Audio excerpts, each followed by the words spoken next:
சட்டசபையில காலையில இருந்து உட்காந்துட்டு இருந்தேன். நம்ம உதயண்ணா ஒரு சாமானியன்ல இருந்து வந்த ஒரு அமைச்சர் பேசும்போது எந்திரிச்சு போறீங்களே, இது நியாயமா? ஏனா உதயண்ணா, உதயண்ணா, அண்ணா உதயண்ணா கேக்குதா? இல்ல உங்க ஜென்சி ரெக்கைகள் சொல்றது மட்டும்தான் கேக்குமா? சாமானியர்களோட குரல் எல்லாம் கேக்குமா? உதயண்ணா, அவர் உங்க மன்னர் பரம்பரையில இருந்து வந்த அமைச்சர் இல்லைன்னா, அதாவது திமுக இருக்கிற வட்ட செயலாளர் பையன் வட்ட செயலாளர், மாவட்ட செயலாளர் பையன் மாவட்ட செயலாளர், அது உங்க கட்சி பிரச்சனை, அது எங்களுக்கு தேவையில்லை. மந்திரி பையன் மந்திரி, எப்படி நீங்க முதலமைச்சர் பையன் துணை முதலமைச்சர், அந்த மாதிரி வரலண்ணா ராஜ்மோகன். அவரு சாமானியன்ல இருந்து மேல வந்த ஒரு அமைச்சர். நல்லா வச்சுக்கோங்க. நீங்க எந்திரிச்சு போனதுக்கு அப்புறம் அமைச்சர் பேசல. அமைச்சர் பேசிக்கிட்டு இருக்கும்போது நீங்க எந்திரிச்சு போறீங்க. அவர் பதில் சொல்றது நீங்க சுத்தின கம்புக்கு தான். காத்துல ஒரு 10 கம்பு சுத்தினீங்களே, அந்த கம்புக்கு தான் பதில் சொல்லிட்டு இருந்தாரு. இது எவ்வளவு பெரிய அவமானப்படுத்தும் செயல். இது நீங்க மக்களை அவமானப்படுத்தும் செயல். சாமானியன்ல இருந்து ஒருத்தர் வந்தா கேட்க மாட்டீங்கன்னா அதுக்கு பேர் தான்னா உங்க திமுகல இருக்கிற பாயாசம். புரியலையா? பாசிசம். அது உங்க திமுகல அடிவேறு வரைக்கும் பரவி கிடக்கு. அதனாலதான் நாங்க அந்த வேரை புடுங்கி போட்டிருக்கோம். இன்னமும் அதை நடுறதுக்கு ஜென்சி ரெக்கைகள்னு சுத்திக்கிட்டு இருக்காங்க. உங்க ஜென்சி ரெக்கை தான் இன்னைக்கு சம்பவம். மக்களே ஸ்டார்ட் பண்ணலாம். அந்த ஏரியா இந்த ஏரியா அந்த இடம் இந்த இடம் இந்த ஏரியா அந்த ஏரியா இந்த இடம் அந்த இடம். ஆனா விஜய் அண்ணனோட பாதிப்பு மக்கள் எல்லார்கிட்டயும் இருக்கு, நல்லா தெரியும். விஜயண்ணா, நீ சாதாரண சம்பவம் பண்ணிட்டு போலண்ணா, இருக்கிற எல்லாரையும் உன்ன மாதிரியே மாத்தி விட்டியண்ணா. அதாவது விஜயண்ணா அரசியலுக்கு வந்துட்டாரு, இங்க இருந்தவங்களாம் சினிமாக்கு போயிட்டாங்க. இந்த இந்த இந்த சகோதரியை நம்ம கொஞ்சம் நேரம் கழிச்சு ஸ்டார்ட் பண்ணலாம். அதுக்கு முன்னாடி ஒரு அவசரமா ஒரு சகோதரர் வராது, அவர் பேசுறது கேட்போம். இன்னைக்கு கோட்டு சூட்டு போட்டு முதல்வர் சிஎம் சார் உட்கார்ந்துருக்காருல, அது டாக்டர் கலைஞர் தண்டவாளத்துல தலை வச்சு படுத்ததாலதான். தம்பி, இந்த டிஷர்ட் நான் போட்டதுக்கு காரணம் ஐயா கலைஞர் முத்துவேல் கருணாநிதி அவர்கள் தான். இப்போ நான் பேசிக்கிட்டு இருக்கேன், அதுக்கு காரணமும் அவரு தான். ஏன்னா அவர் தான் டாக்டர். எனக்கு சின்ன வயசுல பேச்சு வராது, அப்ப அவரு தான் எனக்கு சரி பண்ணி பேச வச்சார். இப்ப எனக்கு இங்க தாடி இருக்கு தெரியுமா, அதுக்கு கூட காரணம் அவரு தான். கையில கை வேணாம், இந்த ஜீன்ஸ் பேண்ட் நான் போடுறேன் தெரியுமா, அதுக்கு காரணமா அவரு தான். அதுக்கு 1953 தான் நீங்க சொல்ற போராட்டம் நடந்துச்சு. அந்த 53க்கு முன்னாடி வரைக்கும் எல்லாரும் வாயில பூட்டம் போட்டுக்கிட்டு சுத்திக்கிட்டு இருந்தாங்க. தம்பி, உங்க திராவிட வரலாற உங்க கலைஞர்கிட்ட இருந்து எழுதாதீங்க தம்பி, எடுக்காதீங்க. 1870 நான் சொல்ற ஆண்டுல ஒரு மாமனிதர் இருந்தாரு. யோசிக்கிட்டே இருப்ப, யாருன்னு? அயோத்திதாசர். தெரியுமா? தெரியுமா தம்பி?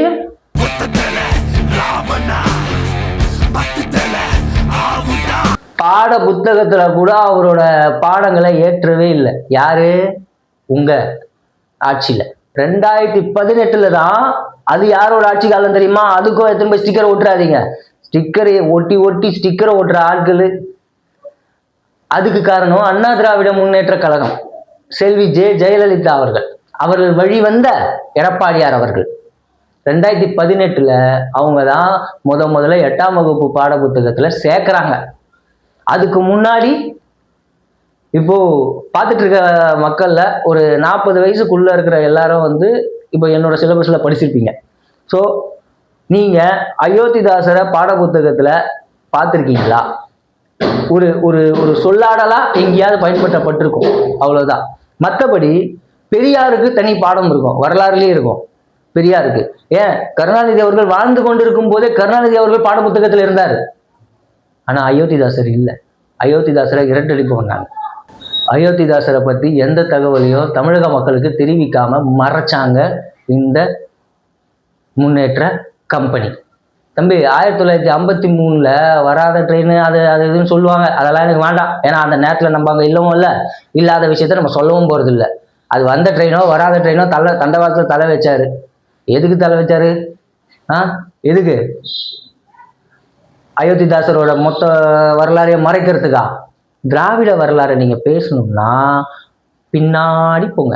1870 என்ன நடந்துச்சுன்னு பாருங்க. பெரியார்ல இருந்தோ கருணாநிதியில இருந்தோ ஆரம்பிக்காதீங்க தம்பி.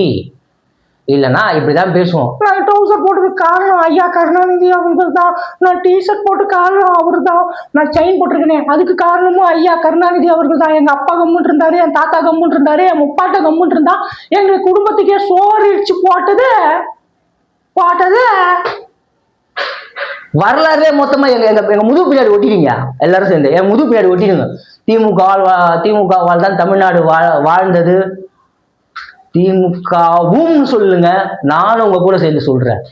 திமுக மட்டும்தான் சொன்னீங்கன்னா நோ, நெவர்.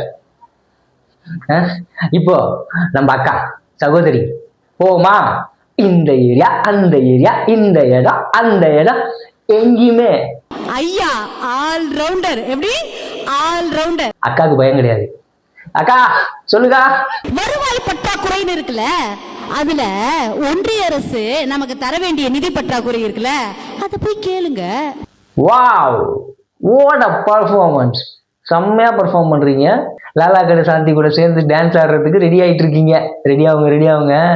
பட் முகத்துல தெரிகிற மகிழ்ச்சி வந்து எங்களுக்கு உள்ளுக்குள்ள என்ன தெரியுதுன்னா டிப்ரெஷன். நீங்க தான் தைரியமான ஆளாச்சே. ஏங்கோ இப்படி பண்றீங்கோ? உங்களால தானே கேட்கணும். இப்போ இது உங்களுக்கு புரியலன்னா இதுக்கு வேற மாதிரி நீங்க முட்டு கொடுக்க போறீங்கன்னா, நான் மக்களுக்கு தெளிவா ஒன்று கேட்குறேன். மக்களே, இப்போ நம்ம ஒரு குடும்பத்துல இருக்கோம். அந்த குடும்பத்துல இப்போ என் அண்ணன் வந்து வீட்டோட நிதி நிலைமையெல்லாம் பார்த்துக்கிறாரு. ஆனா வீட்டுக்கு சம்பாதிக்கிறவங்க, நான் சம்பாதிக்கிறேன், என் தம்பி இன்னொரு தம்பி இருக்கான், அவன் சம்பாதிக்கிறான்னு வச்சுக்கோங்க. அம்மாவும் சம்பாதிக்கிறாங்க. 3 பேர் சம்பாதிக்கிறாங்க. ஆனா அதை மேலாண்மை பண்றது எங்க அண்ணன் பண்றான். ஓகேங்களா? இப்போ அவனால பண்ண முடியலன்ட்டு, இல்ல அவன் வந்து தப்பா கணக்கு சொல்றான், என்னென்னவோ பண்றான் அப்படின்னு சொல்லிட்டு இப்போ எங்க அம்மா என்ன பண்றாங்கன்னா, தம்பி நீ வாங்கிக்க, நீ கணக்கு பாரு, நீ இனிமே வீட்டை நடத்துன்னு சொல்றாங்க. இப்போ அந்த நோட்டை என் கையில வாங்கிட்டு, இப்போ நான் இதுக்கு முன்னாடி இப்போ என் கையில இவ்வளோ ரொக்கம் இருக்குன்னா, இதுக்கு முன்னாடி இருக்கிற செலவெல்லாம் நான் கணக்கு எடுக்கும்போது, ஏன் இதுக்கு செலவு பண்ணீங்கன்னு எங்க அண்ணனை கேட்பேனா, யாரம்மா கேட்பேன்? நோட்டு நான் வாங்கினது எங்க அண்ணன் கிட்ட இருந்தானே, எங்க அண்ணன் கிட்ட தானே கேட்கணும். அதாவது அறிவாலயத்தோட அந்த கம்பி கட்டும் போது உள்ள இருந்திருப்பாங்கன்னு நினைக்கிறேன். நீங்களாம் அப்போல இருந்து முட்டு கொடுத்துக்கிட்டு இருக்காங்க. சரி, அப்படியே நாங்க மோடிஜி கிட்டே கேட்கணும்னு வச்சுக்கோங்களேன்.